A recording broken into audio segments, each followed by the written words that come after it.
Hello everyone, कैसे हैं आप सब? I hope you all are studying good. May 22 का रिजल्ट जस्ट अभी ही आया है। For all those Unacademy champions we have beautiful rewards to give you all. Guys, आप लोगों की कंसिस्टेंसी, आप लोगों का डिटर्मिनेशन एंड आप लोगों का जुनून ही है जिसने ये डिग्री आपके लिए फेच करके लेकर के आया है।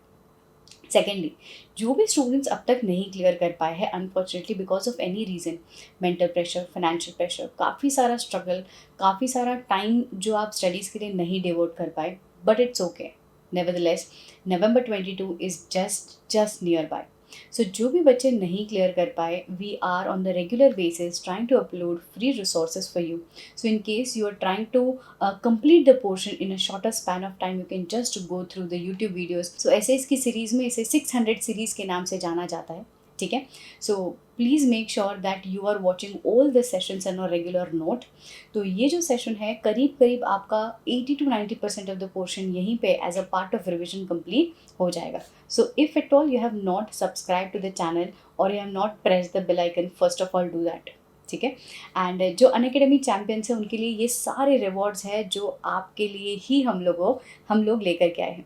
इस रिवॉर्ड पाने के लिए आपके रिजल्ट्स की जो डिटेल्स है ना, वो गूगल ड्राइव की लिंक में आपको पेस्ट करनी है। तो गूगल ड्राइव का जो लिंक है वो मैं आपको दे रही हूँ in the description box. Also guys, plus class as well as iconic batches हम लोगों ने आपके लिए लॉन्च किए हुए हैं for November 22 and May 23। Ma'am, iconic batch में ऐसा क्या है? Iconic batch actually gives you an added advantage to watch the lectures in a premium recorded content. जो studio recording है, wherein you don't waste time, wherein you have a kind of flexibility to watch the animated lectures so that you can retain on a best possible manner. ठीक है? सो नवंबर 22 and May 23 के iconic और plus batches join करने के लिए you can very well use the code audit Saar and take up the maximum possible discounts. ठीक है, चलिए आज का सेशन शुरू करते हैं। Let's get started.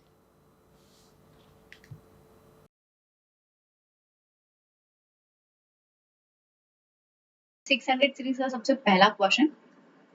Now we have understood the technique. ऊपर सब प्रवचन, last line of the question matters. So question पूछा, is the principal auditor within his right for asking for such sharing of working papers of another auditor? Absolutely no. क्यों भाई? उनके ऊपर भी ऐसे 230 और SQC 1 का प्रकोप है। तो हम लोग बोलेंगे कि नहीं नहीं नहीं, गलत किया देव से ना, you can not call for. हाँ, अगर उनका डिस्क्रिशन है, वो शेयर करना चाहते हैं तो बात अलग है, एल्स नहीं कर सकते।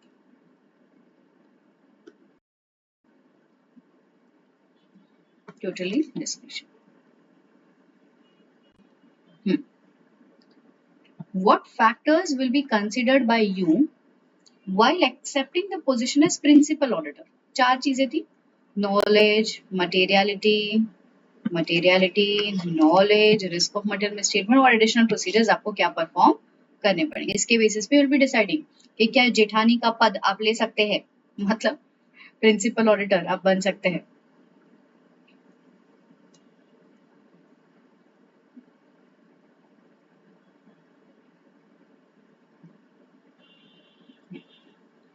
In initial audit, ये अलग स्टैंडर्ड का क्वेश्चन है, the auditor will have to satisfy about the sufficiency and appropriateness of opening balances to ensure that they are free from risk of material misstatement.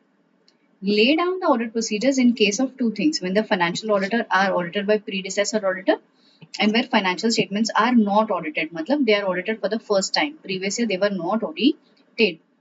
Which standard is this? This is not 600, this is SA 510.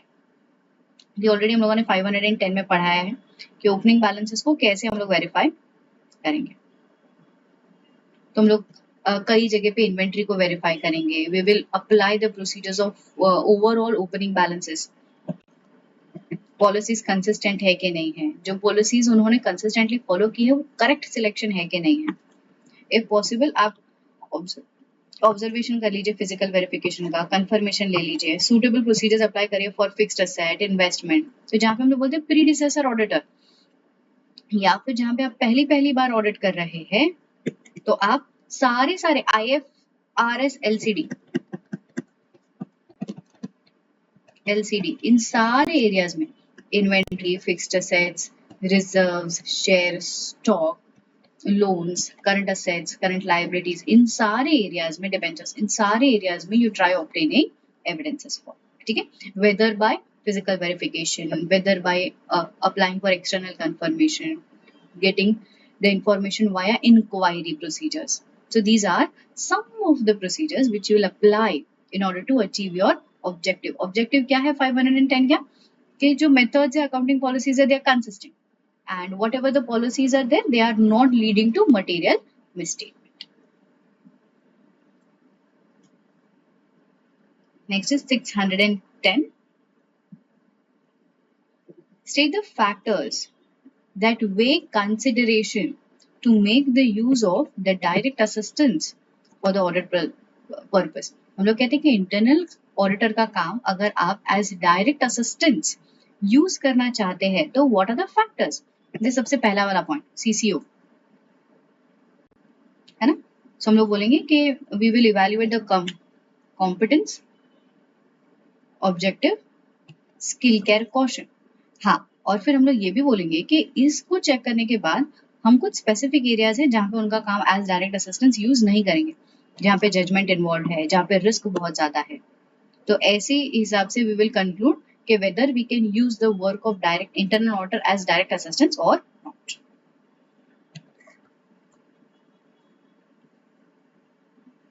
Next, C. Amboj, a practicing chartered accountant, has been appointed as internal auditor of textile. He conducted the physical verification of inventory and handed over the report of such verification to C. Kishore, the statutory auditor of the company, for his view and reporting. Can C. Kishore rely over such report? C. Amboj कौन है? He is an internal auditor, practicing chartered accountant, internal auditor. उसने physical verification किया और उसका report statutory auditor को दे दिया. क्या हम स्टैट्यूटरी ऑडिटर उनका जो भी रिपोर्ट है वो डायरेक्टली यूज कर सकते हैं? So how will we decide the extent of the work या फिर dependency of the work? Depends upon उनका प्रोसीजर्स कितना ऑब्जेक्टिव है, सीसीओ कितने कॉम्पिटेंट है ये लोग, इनका काम डिसिप्लिन तरीके से चल रहा है कि नहीं चल रहा.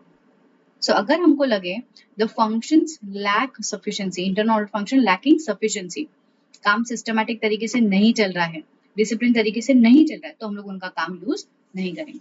अगर हमको लगे कि हाँ एक्सटेंड प्रॉपर है, डिसिप्लिन तरीके से चल रहा है, स्टैंडर्ड्स फॉलो हो रहे हैं, they themselves are competent, taking due care, caution, and yes they are objective in nature, एक separate practising chartered accountant is hired as internal auditor, in that particular manner we can very well rely on his report. ठीक है. So अगर हमको appropriateness नहीं लगा then accordingly we'll have to decide.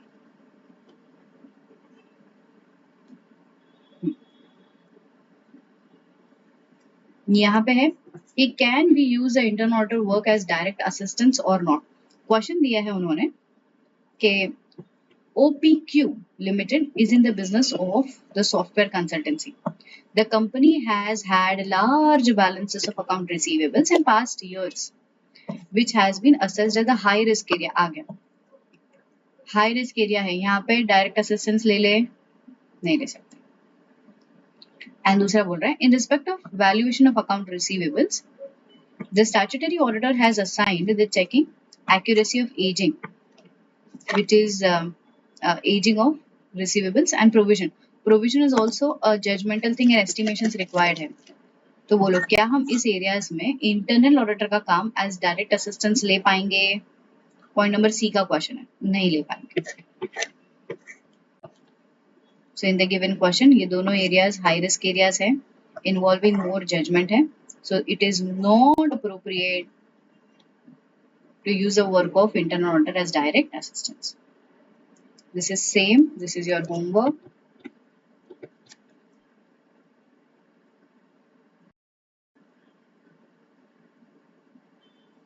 Significant judgment वाला point है direct assistance वाला.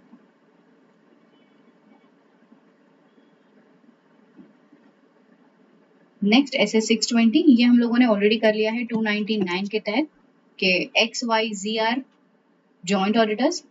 X और Y ने एक एक्चुअरी का काम यूज किया, Z ने कोई दूसरे एक्चुअरी का काम यूज किया. Z के एक्चुअरी का नाम एकदम ही सही हो गया बट XY ने गलत कर दिया, तो this is 299 with 620 already done. आज आप सिर्फ JR कर लेना इसको. Just read.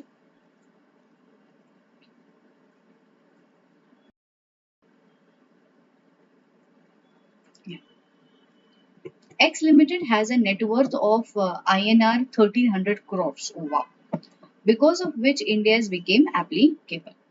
The company has various derivative contracts, option, forward contracts, interest rate swaps, etc., which were required to be fair valued for his company and got fair valuation done through the third party. The statutory auditor of the company involved an auditor's expert to the valuation of derivatives.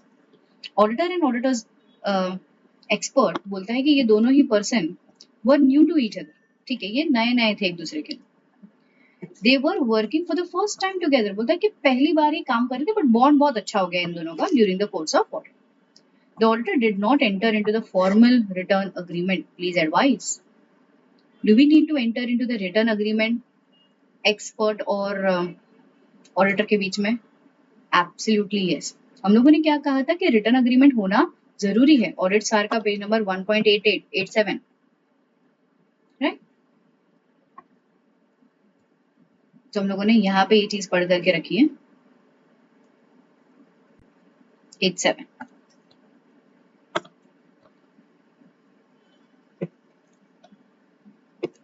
Agreement.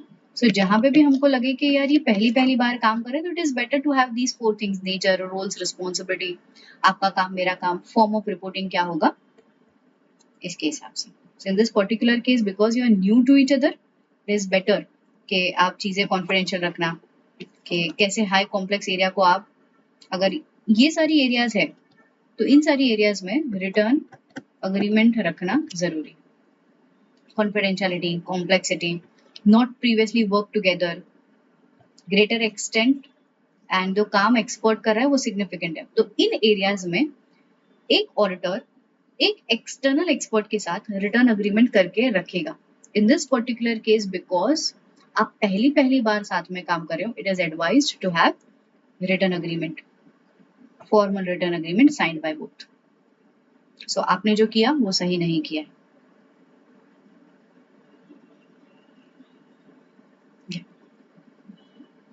Relevance in the reasonableness of the work, same point जो हम लोगों ने सार में पढ़ा है. How will we be deciding upon the relevance and the reasonableness, adequacy of the work? Yeah.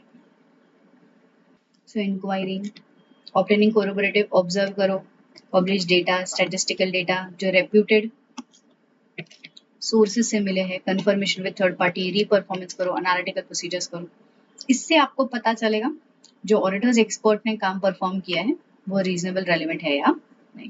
Exactly सार में पढ़ लिया हम लोगों ने.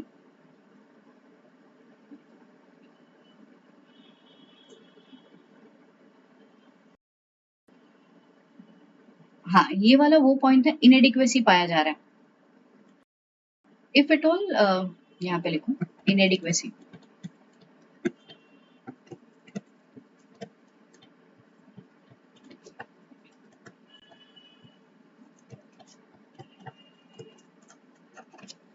इफ एट ऑल हम लोगों को लग रहा है कि ऑडिटर्स एक्सपर्ट का काम इज नॉट एडिक्वेट, तो हम लोग क्या करेंगे, दो चीज. एक्सपर्ट को क्या फर्दर ऑडिट प्रोसीजर्स परफॉर्म करने और ऑडिटर्स को क्या फर्दर ऑडिट प्रोसीजर्स अप्लाई करने. If the things are not appropriate, तो we cannot just put in his name in our report and give unmodified report. नहीं, अगर हमको लग रहा है कि ये unmodified होना चाहिए, सॉरी ये modified होना चाहिए, we cannot believe, तो आप modifications दे. ठीक है.